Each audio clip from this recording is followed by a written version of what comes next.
বিসমিল্লাহির রহমানির রহিম। আজকে তোমাদের আমার ক্লাসে স্বাগতম।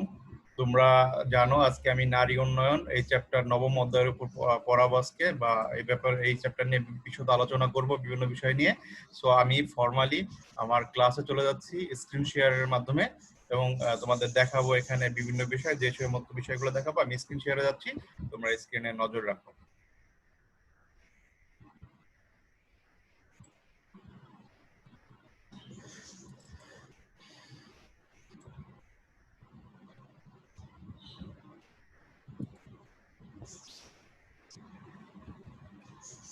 তোমরা একটু কাইন্ডলি আমাকে ইনফর্ম করো, আমার কণ্ঠ কি শোনা যাচ্ছে, বা স্ক্রিনে কি আমার স্লাইডটা দেখা যাচ্ছে কেন?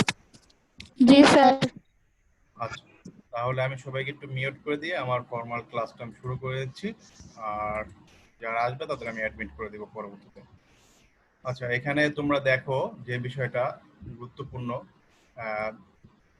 তোমরা অলওয়েজ দেখে এসেছো যে আমি প্রত্যেকটা ক্লাসে জাতীয় বিশ্ববিদ্যালয়ে যে সমস্ত কোশ্চেনগুলো খুব গুরুত্বপূর্ণ বা বিগত সালে আসে সেই সমস্ত কোশ্চেনগুলো একটু গুরুত্ব দিয়ে থাকি। আমি সবই পড়াই, কোনো কিছু বাদ রাখার চেষ্টা করি না, বাট ইম্পর্টেন্ট কোশ্চেনগুলো একটু বেশি গুরুত্ব দিয়ে থাকি। আমাদের ক্লাস অলরেডি শেষের পথে, হয়তোবা নেক্সট আরেকটা ক্লাস বা তা দুইটা ক্লাস লাগতে পারে, সে ব্যাপারে তোমাদের সাথে ডিসকাস করি, আমি ফাইনালাইজ করব। আমার নারী উন্নয়নের উপর আরো একটা ক্লাস লাগবে, এটা তো 100% লাগবেই, কারণ তোমরা কোশ্চেন অ্যানালাইসিস দেখলেই বুঝতে পারবে। আর সাথে সাথে ধর্ম একটা চ্যাপ্টার লাস্টে রয়েছে, সেটা যদি তোমরা চাও আমি পড়াবো, অথবা ছোট চ্যাপ্টার, অথবা তোমাদের গাইডলাইনটা দিয়ে দিব, তোমরা তোমাদের মতো পড়ে নেবে। সেটা আমি পরে তোমাদের সাথে ডিসকাস করে আলোচনা করে এবং গাইড টিচারের সাথে কথা বলে আমি সেটা ফাইনালাইজ করব। বাট আপাতত আমি আমার আজকের ক্লাসটাই শুরু করছি। তোমরা ফার্স্ট স্লাইডটা দেখতে পাচ্ছ, এখানে আমি সেকেন্ড স্লাইডে চলে যাচ্ছি। সেকেন্ড স্লাইডের যে বিষয়টা, তোমরা জানো যে আমাদের কোর্সের নাম তো অলরেডি তোমাদের বারবার বলাই হয়েছে, বাংলাদেশের সমাজ ও সংস্কৃতি। আমাদের আজকের যে অধ্যায়টা, যে টপিকটা পড়াবো বা যে অধ্যায়টা পড়াবো, সেটা হলো নারী উন্নয়ন ও সাংস্কৃতিক পরিবর্তন, এটার উপর। এখানে তোমরা আজকে যে আলোচ্য সূচিগুলো পাবা বা যে বিষয়গুলো আমরা আলোচনা করব, তার মধ্যে ফার্স্ট অফ অল 1 নম্বর হলো তোমাদের প্রশ্ন বিশ্লেষণ, কোশ্চেন অ্যানালাইসিস। সেকেন্ড, নারী ক্ষমতায়ন কাকে বলে। ওকে, সো দুইটা জিনিস এখানে আসলো। ফার্স্ট, প্রশ্ন বিশ্লেষণ, নারী ক্ষমতায়ন কাকে বলে। থার্ড পয়েন্ট, নারীর ক্ষমতায়নের উদ্দেশ্য। ফোর্থ পয়েন্ট, জেন্ডার বৈষম্য কাকে বলে। এবং লাস্টে, নারীর ক্ষমতায়নের প্রতিবন্ধকতা বিশ্লেষণ। আমি মনে হয় লাস্ট পয়েন্টটা পর্যন্ত যেতে পারবো কিনা এটা নিয়ে সন্দেহ আছে, ঠিক আছে, কারণ প্রত্যেকটা টপিক এখানে তোমাদের পরীক্ষা আসার মতো, এবং প্রত্যেকটা টপিক তোমাদের খুব গুরুত্বপূর্ণ। দ্যাটস ওয়াই আমি চাচ্ছি না যে এগুলো ড্রপ আউট করে বা স্কিপ করে আমি চলে যাই। পরীক্ষা আসলে পরে তোমরাই আমাকে বলবে যে স্যার এগুলো কিছুই পড়ায় নাই বা আমরা বুঝি নাই। যতই বলো নিজে নিজে পড়ে হয়, কিন্তু স্যারের গাইডলাইনটা দিন শেষে কাজেই লাগে, ঠিক আছে, এটা এরকম একটা ব্যাপার। সো তোমরা এখানে আমি প্রশ্ন বিশ্লেষণ যদি করি বা প্রশ্ন বিভিন্ন বিষয়ে অ্যানালাইসিস করি, তাহলে তোমরা দেখবে আমি ক বিভাগের কোশ্চেনগুলো স্কিপ করে গিয়েছি, কারণ এই চ্যাপ্টার থেকে ক বিভাগ কোশ্চেন খুব বেশি আসে না। নারী রিলেটেড 2-3টা মাত্র আছে, যেটা তোমরা এমনি ইন জেনারেল পারবে, ঠিক আছে, কিন্তু খ বিভাগ এবং গ বিভাগের কোশ্চেনগুলো সবচেয়ে বেশি গুরুত্বপূর্ণ এই চ্যাপ্টার থেকে।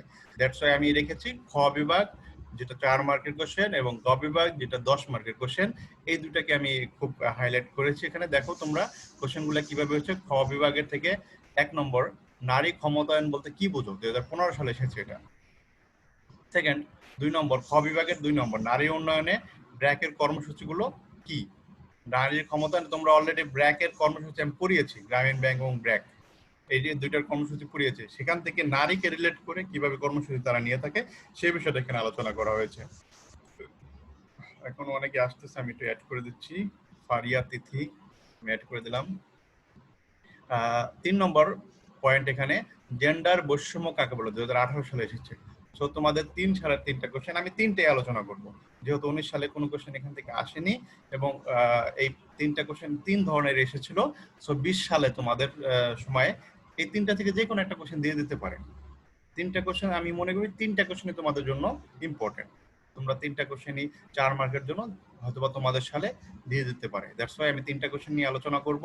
সেকেন্ড, তোমার যেই ক বিভাগ বা 10 মার্কের যে কোশ্চেন, এখানে তোমরা আলোচনার বিষয়বস্তু ফার্স্ট অফ অল 1 নম্বর, বাংলাদেশে নারী ক্ষমতায়নের প্রধান প্রতিবন্ধকতা আলোচনা করো, দ্য ব্যারিয়ার্স অর চ্যালেঞ্জেস, যে সমস্ত অবস্ট্রাগলস গুলো রয়েছে, ঠিক আছে, যে প্রবলেম গুলো রয়েছে নারী ক্ষমতায়নে, সেগুলো এখানে আলোচনা করা হবে। এটা আসলে খুব গুরুত্বপূর্ণ। 15 সালে এসেছিল। নারীর উন্নয়নে বাংলাদেশ সরকারের গৃহীত পদক্ষেপ আলোচনা করেছে। গভর্নমেন্ট নারী উন্নয়নের জন্য কি কি পদক্ষেপ নিয়েছে বা গভর্নমেন্টের যে কন্ট্রিবিউশন, গভর্নমেন্টের যে অবদান, সেটা নিয়ে আলোচনা করে। এটা 16 সালে এসেছিল এই কোশ্চেনটা। সো তোমরা দেখো অনেক অনেক চ্যাপ্টার রয়েছে যেখান থেকে আসলে কোশ্চেনই হয় না, কারণ এত বেশি কোশ্চেন, ঠিক আছে। কিন্তু কিছু কিছু চ্যাপ্টার রয়েছে যেখান থেকে প্রতি বছরই ঘুরে ফিরে কোশ্চেন হয়।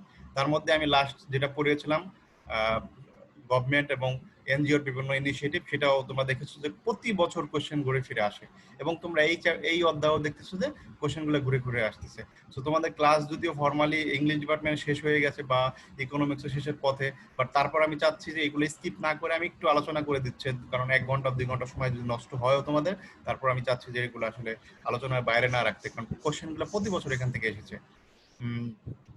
3 নম্বর এখানে দেখবা বিভাগে বাংলাদেশের নারী ক্ষমতায়নে প্রধান প্রতিবন্ধকতা বিশ্লেষণ করো। এখানে 15 নম্বর 2015 সালে যে কোশ্চেন এসেছে এবং 17 সালে কোশ্চেন এসেছে, এটা রিপিটেশন দেখছো, 15-17, ঠিক আছে, মোটামুটি অনেকটা রিলেটেড।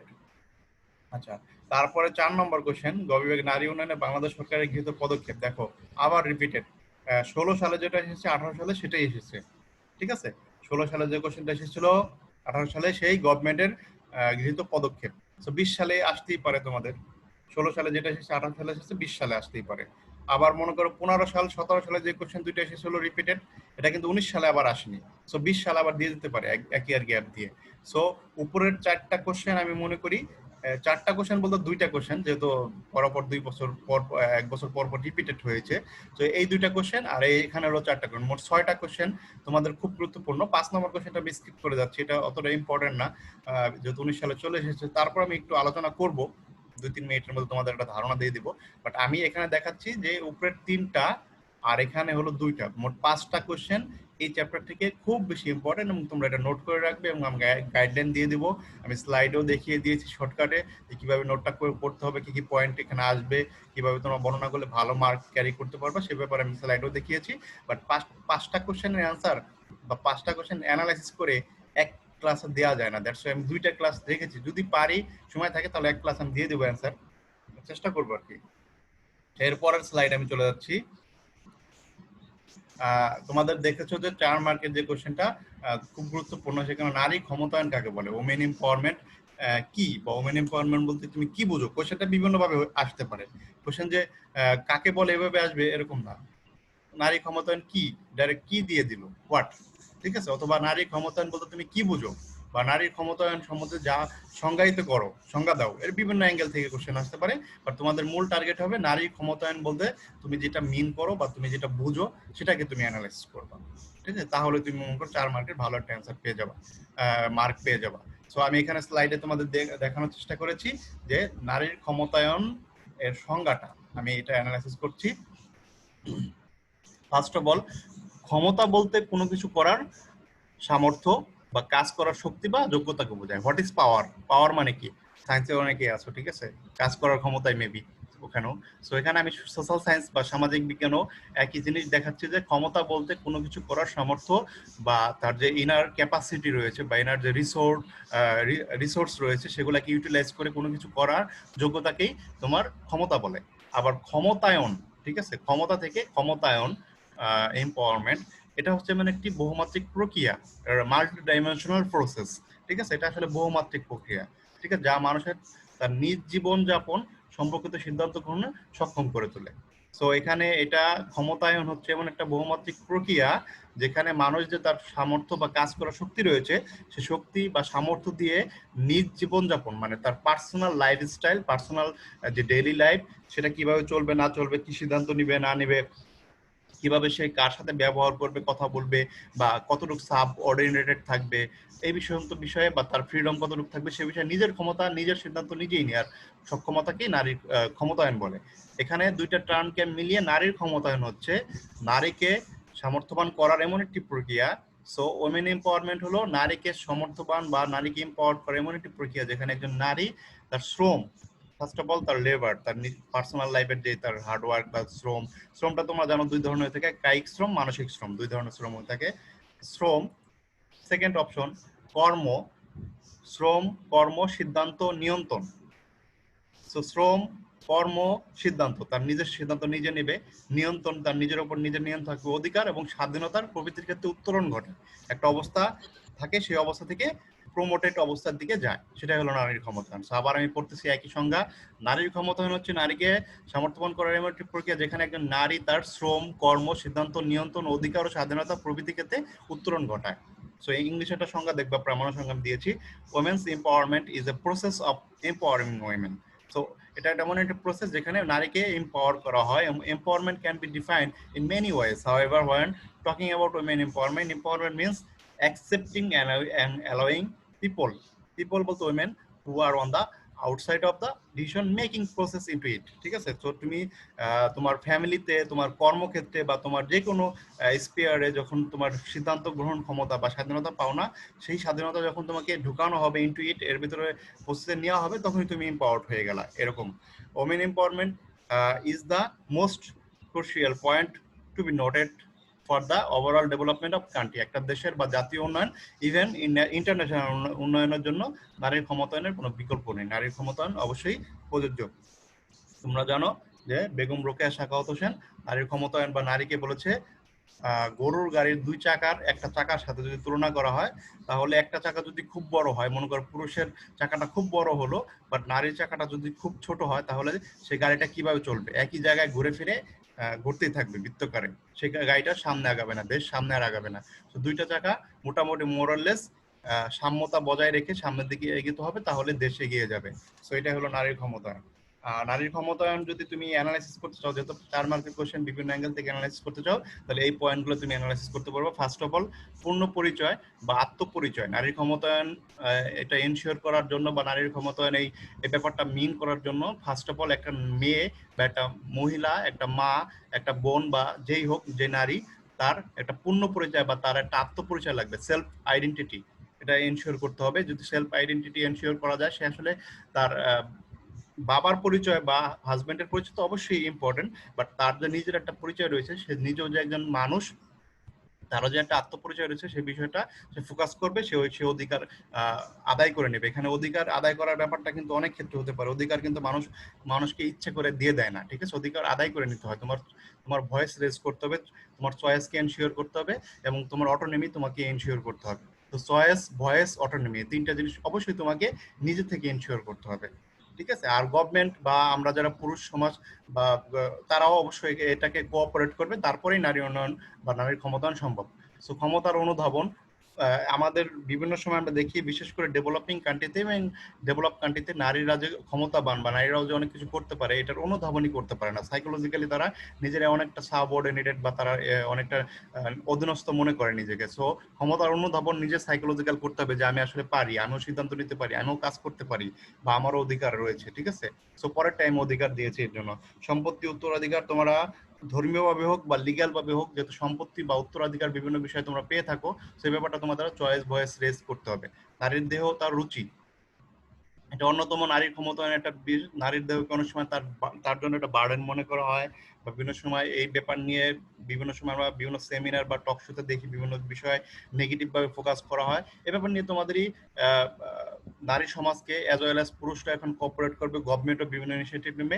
নারীর দেহ বা তার রুচি কখনোই এটা নেগেটিভ না, এটা অবশ্যই একটা পুরুষ যেমন তার দেহ রয়েছে বা রুচি রয়েছে, নারীর দেহ বা রুচির জন্য তাকেই তার ফোকাস করতে হবে, এবং সেইটাই নিয়ে এনশিওর করে সামনের দিকে এগিয়ে যাবে। শ্রম ও মর্যাদা, নারীর শ্রম ও মর্যাদার মূল্য অনেক সময় অনেক মানুষ দিতে চায় না, কারণ একটা মা তার ফ্যামিলিতে যে কত বেশি কন্ট্রিবিউশন রাখে, সেটা কখনো ফ্যামিলি মানুষরা ফিলই করে না, যে সারাদিন সে কাজ করে, রান্না বান্না করে, বা এটা যদি আমি স্যালারি বা স্ট্রাকচার কোনো একটা গ্রেডের মাধ্যমে নিয়ে আসতাম, তাহলে কত টাকার স্যালারি হতো বা হতো, বা ফাইন্যান্সিয়াল কতটা হেল্প হচ্ছে, এ ব্যাপার অনেক সময় আমরা মূল্যায়ন করি না। সমতা ও সাম্য, তোমরা জানো যে সমতা মানে অনেক ক্ষেত্রে দুইজনকে সমান সমান সুযোগ সুবিধা দেওয়া, বাট সাম্যটা আসলে বেশি অ্যাপ্রোপ্রিয়েট। তোমাদের আমি ক্লাসে একবার চিত্র এঁকে দেখিয়েছিলাম যে সমতা আর সাম্যর মধ্যে পার্থক্য, দুইটাই ইম্পর্টেন্ট, বাট সাম্যটা আমি মনে করি বেশি ইম্পর্টেন্ট। নারীর যতটুকু গ্যাপ রয়েছে ততটুকু সাম্য তাকে দেওয়া, এটা হলো এনশিওর করা। এই ব্যাপারগুলো তোমার নারীর ক্ষমতায়ন যখন সংজ্ঞাটা ব্যাখ্যা করবা, এই পয়েন্টগুলোর আলোকে যদি ব্যাখ্যা করো এবং কিছু প্রামাণ্য সংজ্ঞা এবং বই দেখে যদি নোটটা করো, তাহলে সুন্দর একটা নোট করে ফেলবে তোমরা। নারীর ক্ষমতায়নে কিছু উদ্দেশ্য নিয়ে নারীর ক্ষমতায়ন হয়ে থাকে। So the aims of women empowerment, এক অধিকার প্রতিষ্ঠা। ফার্স্ট অফ অল নারীর ক্ষমতায়নের প্রধান উদ্দেশ্যই হলো নারীর যে ক্ষমতা বা নারীর যে নিজস্ব যে মতবাদ বা নিজস্ব যে প্রাইভেসি, নিজস্ব যে একটা ভুবন রয়েছে সেটা অধিকার প্রতিষ্ঠা করা, পিতৃতান্ত্রিক মতাদর্শকে সংশোধন করা। আমরা জানি প্যাট্রিয়ার্কাল সোসাইটিতে নারীকে সবসময় অধীনস্থ বা নারীকে সবসময় সাবঅর্ডিনেট মনে করা হয়। এই যে পিতৃতান্ত্রিক মতাদর্শ বা মতবাদ, এটাকে সংশোধন করা, এটা যেরকম আছে আমাদের পিতৃতান্ত্রিক মতবাদ, নারীরা কিছু করতে পারে না, নারীদের কিছু করিয়ে লাভ কি, এরকম যে থিঙ্কিং গুলো, এগুলাকে সংশোধন করিয়ে দেওয়া। নারী বান্ধব পরিবেশ তৈরি। আমরা জানি যে কর্মক্ষেত্রে হোক, পারিবারিক ক্ষেত্রে হোক বা রাস্তাঘাটে হোক, যেখানে হোক নারী বান্ধব পরিবেশটা এনশিওর করা খুব বেশি জরুরি। তাহলে নারীরা যখন ইনসিকিউর ফিল করবে তখন আসলে দেশ উন্নয়ন সম্ভব নয়।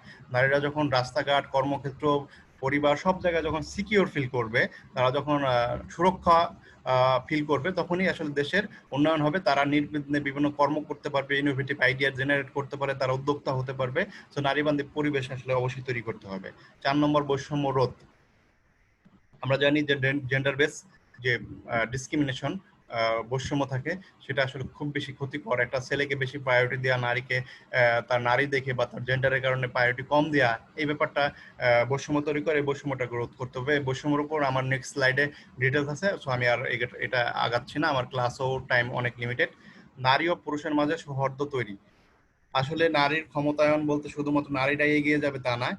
এখানে নারী পুরুষ দুজনের মধ্যে কোঅর্ডিনেশন, একে অন্যকে সহযোগিতা করবে। নারীও যেমন পুরুষকে সহযোগিতা করবে, পুরুষও নারীকে বিভিন্ন কাজে সহযোগিতা করবে। দুজনের মাধ্যমে সৌহার্দ্য, একজন সৌন্দর্য ভ্রাতৃত্ব বোধ তৈরি করে আসলে নারীর ক্ষমতায়নটা ইনশিওর করা সম্ভব। তাছাড়া শুধুমাত্র নারীরা ভয়েস রেজ করলো, নারীরা বিভিন্ন মানববন্ধন করলো, এই করলো সেই করলো, বিভিন্ন ধরনের আন্দোলন করলো, সেখানে যদি পুরুষের ম্যান্ডেট বা পুরুষ, আসলে আমাদের সমাজটাতে তো পুরুষ শাসিত, তো পুরুষের এখানে সহযোগিতা অবশ্যই লাগবে। পুরুষরা এটা ইনশিওর করার জন্য অবশ্যই চেষ্টা করবে। তারা বিভিন্ন সময় নারীদের পাশে এসে দাঁড়াবে, যেমন বেগম রোকেয়া সাখাওয়াতের সামনে পাশে কিন্তু তার হাজবেন্ডই এসে দাঁড়িয়েছিল। 6 নম্বর, সাম্য প্রতিষ্ঠা। আমি বলেছি যে সমতার চেয়ে আমরা চাই সাম্য প্রতিষ্ঠা করতে। নারীরা যেই যেই জায়গায় গ্যাপ বা যেই জায়গায় পিছিয়ে আছে, সেই জায়গাগুলো ফিল আপ করা। যেমন চাকরি ক্ষেত্রে হয়তো বা নারীরা বিশেষ অপরচুনিটি পায় না, সেক্ষেত্রে তাদের জন্য কোয়াটা সিস্টেম করে দেওয়া, তাদের জন্য বিশেষ সুযোগ সুবিধা দেওয়া।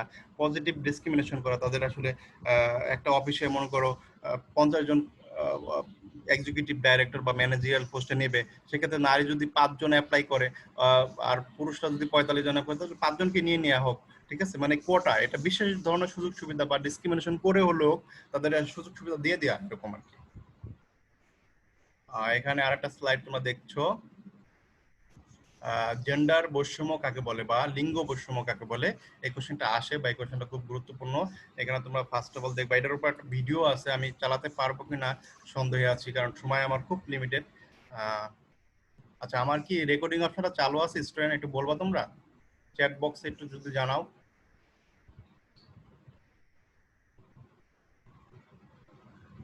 রেকর্ডিং অপশনটা কি আমার চালু আছে কিনা এটা একটু চ্যাট বক্সে তোমরা জানাও। তোমরা মিউট করা আছো, তোমরা মনে হয় শব্দ করতে।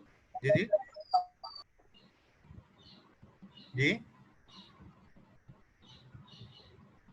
স্টুডেন্ট। জি স্যার, চালু আছে। ঠিক আছে, তারপর আমি পরের স্লাইডে চলে যাচ্ছি। যে কোনো মূল্যে ছেলে চাই, কিন্তু তার জন্য 4-5টা মেয়ে জন্ম দেবো কেন, এরকম বিভিন্ন ধরনের জেন্ডার ডিসক্রিমিনেশন আমি আসলে বিভিন্ন ভাবে বোঝানোর চেষ্টা করেছি। কন্যা সন্তানকে বড় করে মনে করা, প্রতিবেশীর বাগানে জল দেয়া, এরকম বিভিন্ন থিম বা আমাদের ট্রিপিক্যাল যে আইডিয়া গুলো, এগুলো আসলে রয়েছে। জেন্ডার বৈষম্য ইন জেনারেল সংজ্ঞাটা আমি দিচ্ছি যে লিঙ্গ ভেদে একজন পুরুষ হোক বা ছেলে হোক, জন্মদান করার পর তার লিঙ্গের উপর ভিত্তি করে সে আসলে ফিমেল।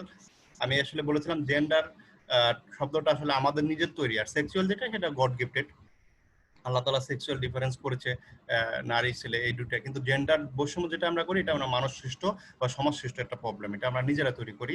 সো আমরা সেক্সের উপর ভিত্তি করে, মেল হোক আর ফিমেল হোক, এর উপর ভিত্তি করে সমাজ সৃষ্ট কিছু পন্থায় যে ধরনের বৈষম্য করে থাকি, সুযোগ সুবিধার ক্ষেত্রে, অধিকারের ক্ষেত্রে, সিদ্ধান্ত গ্রহণের ক্ষেত্রে, অপরচুনিটি দেওয়ার ক্ষেত্রে যে সমস্ত ব্যারিয়ার তৈরি করে থাকি, এই ব্যারিয়ার বা এই ধরনের বৈষম্যকেই আমরা জেন্ডার বৈষম্য বলে থাকি। ঠিক আছে, এখানে জেন্ডার বৈষম্যের বিভিন্ন বিষয় নিয়ে আমি আলোচনা করেছি।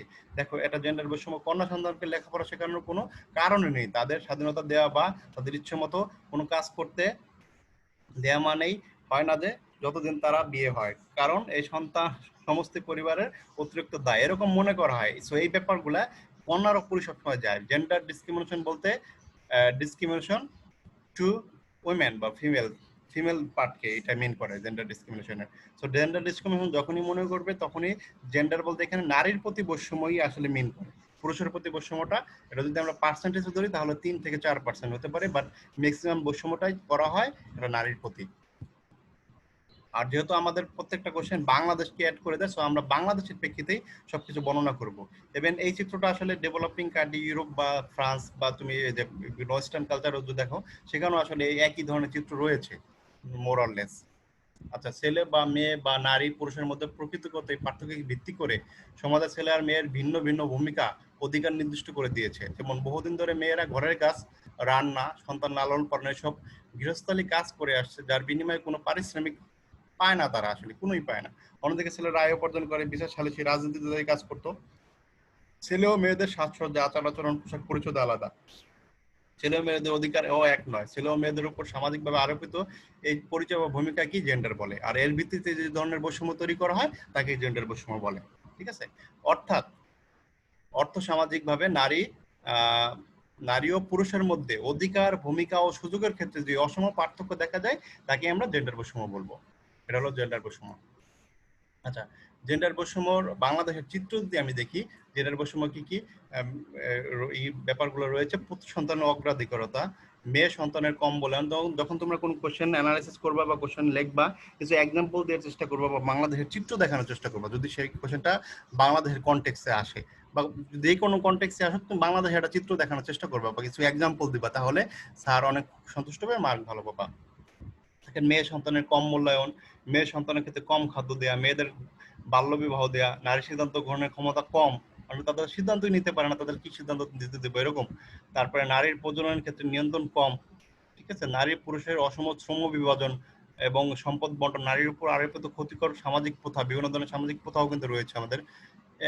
একটি মেয়ে বা নারীর উপর এই নেতিবাচক প্রভাবগুলো কি পড়ে, তার স্বাস্থ্য ঝুঁকি হয়, পুষ্টিহীনতা হয়, শিক্ষাক্ষেত্রে ঝরে পড়ে, অধিক অসুস্থতা হয়ে যায়, অধিক মাতৃমৃত্যু হার হয়ে যায়, মানসিক মেন্টালি বিভিন্ন সময় অসুস্থতা হয়ে যায়, নারীর প্রতি নির্যাতন বেড়ে যায়, নারীর মানসিক বিকাশ হয় না, নারীকে পরনির্বাসিত হতে হয়। জেন্ডার ডিসক্রিমিনেশনের ফলে এই চিত্রটা একটা সমাজে দেখা যায়। এটা ইমপ্যাক্ট বলতে পারো বা এটা এটা একটা নেগেটিভ সাইডও বলতে পারো। জেন্ডার ডিসক্রিমিনেশন আসলে নেগেটিভ সাইডই ক্রিয়েট করে, কোনো পজিটিভ সাইড কখনোই ক্রিয়েট করে না। যার একটা কোশ্চেন ছিল তোমাদের 4 মার্কের, নারীর উন্নয়নের ব্র্যাকের কর্মসূচি। ব্র্যাক কর্মসূচি নিয়ে আমরা আগেও আলোচনা করেছি। ব্র্যাকের তোমরা আগের স্লাইডটা দেখলেও ক্লিয়ার হবা। যেই ব্র্যাক যে কর্মসূচিগুলো নিয়েছে প্রত্যেকটা কর্মসূচি নারীকেও ইনক্লুড করেছে। তোমরা জাস্ট অ্যানালাইসিস করার জন্য নারী উন্নয়নের জন্য এই শব্দটা যোগ করে দেবে পয়েন্টগুলোতে, তাহলেই হয়ে যাবে। একই কোশ্চেন, একই answer. So first of all, অর্থনৈতিক উন্নয়ন কর্মসূচি, এখানে বিভিন্ন ধরনের কুটির শিল্প, মাইক্রো ক্রেডিট, এই সমস্ত বিভিন্ন বিষয় যে দেওয়া হয় এগুলো নারী কেন্দ্রিকই দেওয়া হয়। নারীদেরই বিভিন্ন ধরনের মাইক্রো ক্রেডিট দেওয়া হয়, কুটির শিল্প এনশিওর করার জন্য, বিভিন্ন ধরনের উদ্যোক্তার জন্য নারীকে এখানে ঋণ দেওয়া হয়। আরেকটা হলো 2 নম্বর, দারিদ্র্য বিমোচন, সামাজিক উন্নয়ন ও মানবাধিকার ও আইনি সেবা দেওয়া হয়, স্বাস্থ্য কার্যক্রম, শিক্ষা কার্যক্রম, বাণিজ্যিক প্রতিষ্ঠানসমূহ, সহায়ক সেবা কার্যক্রম, এবং লাস্ট অফ অল 8 নম্বর, ক্ষমতায়ন কার্যক্রম। এই সমস্ত প্রত্যেকটা কার্যক্রমের ব্র্যাকেট নারী কেন্দ্রিক এবং নারী বান্ধব এবং নারীর জন্য সুন্দর একটা পরিবেশ সৃষ্টির জন্য। সো লাস্ট পয়েন্ট 8 নম্বর, এটা দেখবো তো দুইটা ভাগে আমি ভাগ করেছি, কারণ 8 নম্বর পয়েন্টের ভিতরে আসলে নারী কার্যক্রম বা নারীকে ক্ষমতায়িত করার জন্য বেশি কার্যক্রম নেওয়া হয়েছে ব্র্যাক থেকে। সো এখানে দুইটা কার্যক্রমের মধ্যে ক নম্বর, জেন্ডার জাস্টিস অ্যান্ড ডাইভার্সিটি, খ নম্বর, মানবাধিকার ও আইনি সহায়তা। এখানে ব্র্যাক বিভিন্ন সময় নারীদের উপর যে ভায়োলেন্স হয় সেই সমস্ত ক্ষেত্রে মানবাধিকার কর্মীরা বা ব্র্যাকের বিভিন্ন লয়ার যারা আছে তারা আইনি সহায়তা দিয়ে থাকে। সেই ব্যাপারগুলো তোমরা আলোচনা করার চেষ্টা করবা। আজকের আমাদের এখানে ক্লাস শেষ, কিন্তু আমি একটা ভিডিও দেখাবো জেন্ডার ডিসক্রিমিনেশনের উপর বা নারীর প্রতি যে বৈষম্য কর্মক্ষেত্রে এটার উপর। তার জন্য আমি আসলে তোমাদের নারীর প্রতি যে তোমার বিভিন্ন ব্যারিয়ার্স, প্রতিবন্ধকতা রয়েছে সেটা আসলে এট এ গ্লান্স আমি দেখাই দেই, নেক্সট ক্লাস আমি ডিটেলস বলবো, কারণ ওই কোশ্চেনটা 10 মার্কের কোশ্চেন, আমি আসলে চাচ্ছিলাম না এত শর্টে শেষ করে দিতে।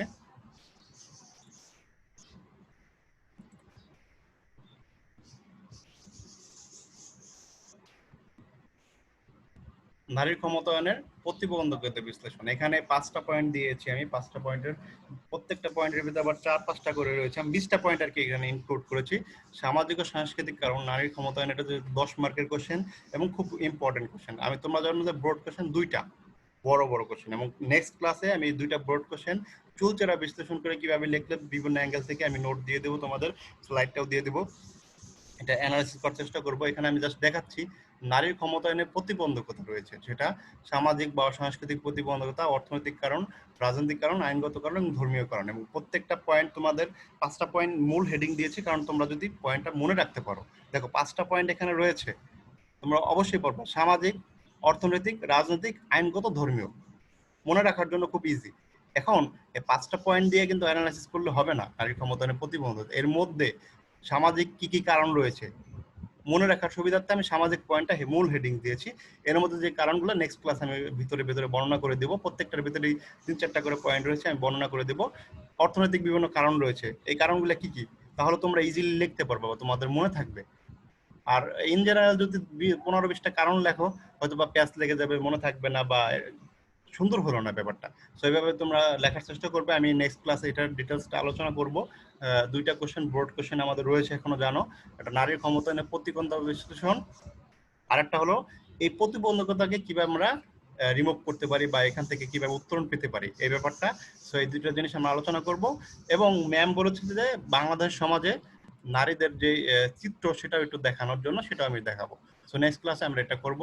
তোমাদের ক্লাসের মনে হয় সময় শেষের দিকে আমার যে ভিডিওটা জেন্ডার ডিসক্রিমিনেশনের উপর, সেই ভিডিওটা আমরা তোমাদের দেখানোর চেষ্টা করছি।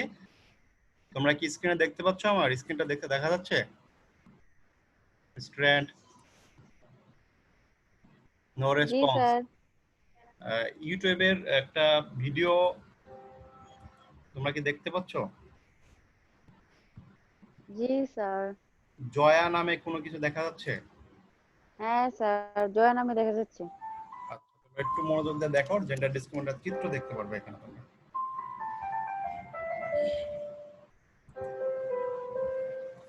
মেয়ে মানুষ এত যে অফিস অফিস করো কি লাভ? সংসারে প্রমোশন নিয়ে ভাবো, আদৌ বাচ্চা কাচ্চা হবে কিনা কে জানে। মা, আমি তো চেষ্টা করছি, আমাকে এসব বলো না। এভাবে সংসার হয় না বৌমা, সংসারের দিকে মনোযোগ দাও।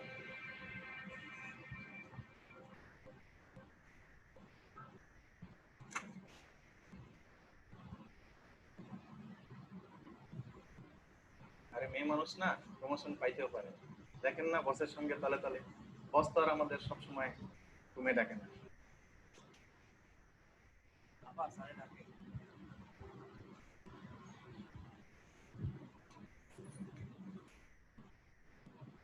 তারপর যা তোমার কাজকর্ম কেমন চলছে? জি স্যার, ভালো। ঠিক আছে।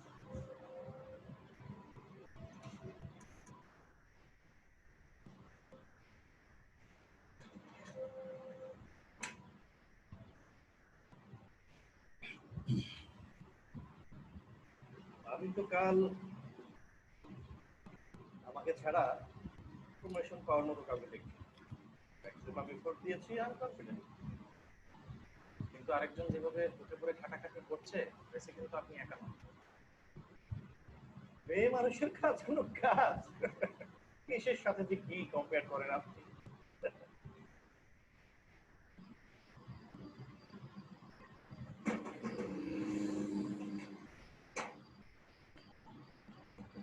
কি এমন চাকরি করে?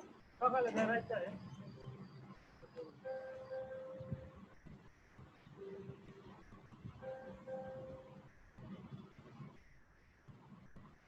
এতক্ষণে তোমার বাড়ি আসার সময় হলো। কি করবো বলো, কাজে খুব প্রেশার যাচ্ছে তো। অফিস থেকে রোজ রোজ দেরি করে আসলে কি প্রমোশন মিলবে?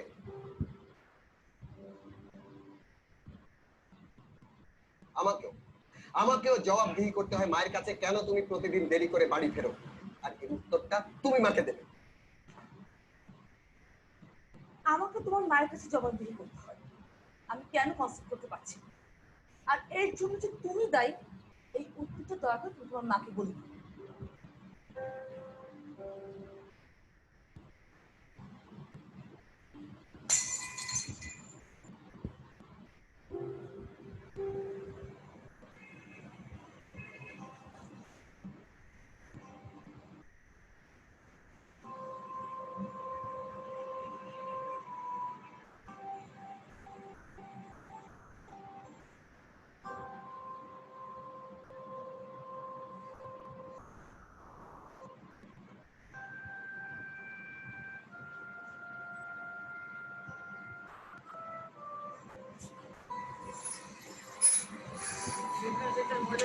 না ওটা যাবে না, না ওটা আরে যাবে আমার না। তাড়া আছে, আরে আমার তাড়া আছে।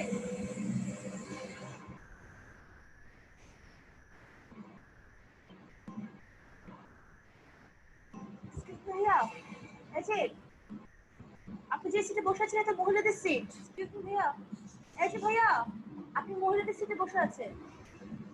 মহিলা সিট, আপনি মহিলাদের সিটে বসে আছেন। আপনি কি মহিলা?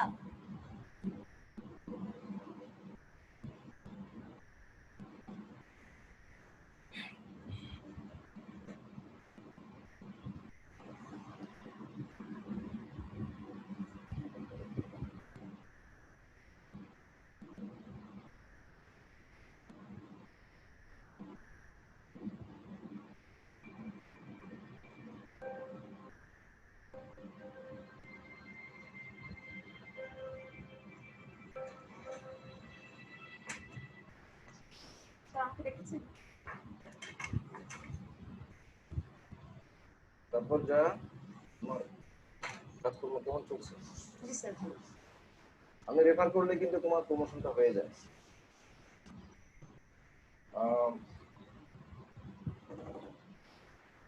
কিন্তু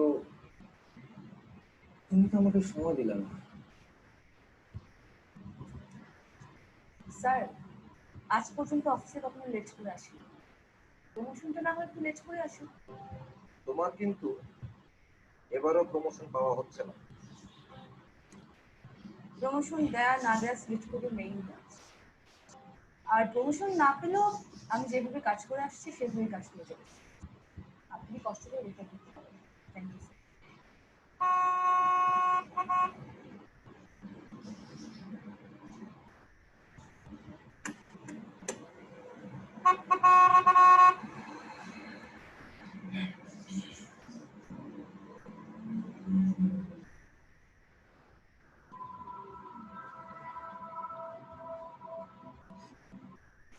তোমার কিন্তু এবারও প্রমোশন পাওয়া হচ্ছে না। অফিস থেকে রোজ রোজ দেরি করে আসলে কি প্রমোশন মিলবে? মেয়ে মানুষের কাজ কোনো কাজ। মেয়ে মানুষ না প্রমোশন পাইতে হবে। দেখেন না বসের সঙ্গে তালে তালে। সংসারে প্রমোশন নিয়ে ভাবো। কংগ্রাচুলেশনস জয়া, তুমি প্রমোশন পেয়েছো। রাতে ট্রিট দিতে হবে কিন্তু।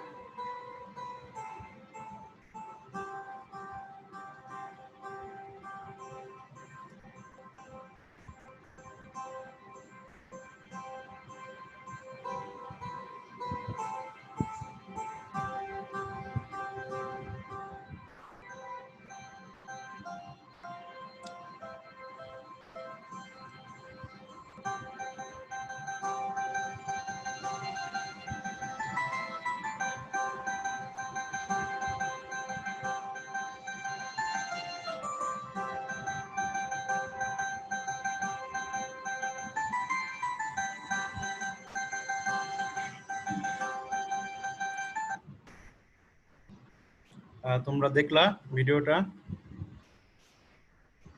এই একটা আমাদের নারী সমাজের একটা চিত্র বা আমাদের আসলে প্যাট্রিয়ার্কাল সোসাইটির একটা চিত্র এটা এখানে দেখানো হয়েছে এটার মাধ্যমে। আর আমার ক্লাস প্রায় শেষের দিকে। ভিডিও নিয়ে যদি কোনো কমেন্ট থাকে তোমরা বলতে পারো আমাকে। এই ভিডিওতে প্রত্যেকটা বিষয়ে যতগুলো ডায়ালগ বা কনভারসেশন রয়েছে সবকিছু নারী উন্নয়নের প্রতিবন্ধকতা হিসেবে দেখা যায়। তোমরা যদি অ্যানালাইসিস করতে পারো বা জেন্ডার ডিসক্রিমিনেশনের একটা উদাহরণ হিসেবে এটা হতে পারে। প্রত্যেকটা চিত্রই এখানে দেখানো হয়েছে। নারীর কাজ কোনো কাজ নাকি বা নারীদের বিভিন্ন ধরনের, এটা একটা সাইডের একটা জব সেক্টরের চিত্র, কিন্তু এই চিত্রটা আসলে ঘরে বাইরে সামাজিক পরিবেশে সব জায়গায় এটা এক্সিস্ট করে। কোনো কমেন্ট থাকলে বা কোনো কোশ্চেন থাকলে তোমরা বলতে পারো আমাকে। স্টুডেন্ট, তোমাদের মাইক আমি আনমিউট করে দিচ্ছি। হ্যাঁ, তোমরা এখন কোনো কোশ্চেন থাকলে বলতে পারো। কোনো কোশ্চেন আছে স্টুডেন্ট? না স্যার। তাহলে শেষ করে দিচ্ছি আজকে ক্লাস। কারো কোনো কোশ্চেন থাকলে তোমরা বলতে পারো। কোনো ভিডিও নিয়ে কোনো কমেন্ট থাকলে বলতে পারো। আমার মনে হয় কোনো কোশ্চেন নেই তোমাদের, বা কোনো কোশ্চেন যদি এরপর থাকে আমাকে তোমরা আস্ক করতে পারো, নো প্রবলেম। ঠিক আছে, আজকের মতো আমি তাহলে আজকে এখানে ক্লাসটা শেষ করে দিচ্ছি। আর তোমাদের আজকে যে যে জিনিসগুলো পড়িয়েছি আশা করি সেগুলো তোমরা বুঝতে পেরেছো এবং তোমরা নোট করে ফেলবে। এবং এই ভিডিওগ্রাফি যেটা দেখালাম এখানেও বিভিন্ন পয়েন্ট এখান থেকে নিতে পারবে। নারীদের বিভিন্ন সমস্যা তোমরা আসলে বেশি পড়ে, আসলে পড়া তো আমাদের মূল উদ্দেশ্য না, ভিজুয়ালাইজ করা বা আসলে মেন সমস্যাগুলো কি। এবং নেক্সট ক্লাসে যেটা দেখাবো এই সমস্যা তো থাকবে, সমস্যা থেকে কিভাবে উত্তরণ পাওয়া যায়, কিভাবে সমস্যাগুলো ওয়ে ফরওয়ার্ড করা যায়, বা কি সমস্যা থেকে কিভাবে উত্তরণ করতে হলে কি কি সাজেশন বা রিকমেন্ডেশন সমাজ বিজ্ঞানীরা দিয়েছে, কি কি করা যাবে নারীর ক্ষমতায়নে, সেগুলো নিয়ে আমরা আলোচনা করব ইনশাল্লাহ। সো আজকের মতো এখানে শেষ করছি, তোমরা ভালো থাকো, আসসালামু আলাইকুম।